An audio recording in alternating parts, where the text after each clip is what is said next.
স্কুললৈ যাব ওলাইছে আমাৰ ছোৱালীজনী। ক'ত যাবা? স্কুল যাবা? কি কৰিবা স্কুলত গৈ? পঢ়িবা? কি পঢ়িবা? খেলিবা? নপঢ়া? কিয়? অঁ, খেলিবলৈহে যাবা স্কুলত? হয় নেকি? অঁ, তোমাৰ নামটো কৈ দিয়াচোন।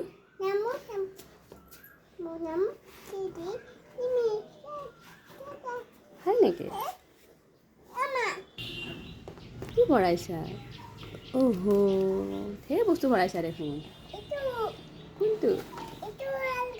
সেইটোও ভৰাইছা। অঁ, ক'ত যাবা? স্কুলৰ সেইটো বেগ লৈ নাযায় নহয়। স্কুল যাবলৈ ওলাইছে 12টা বজাত।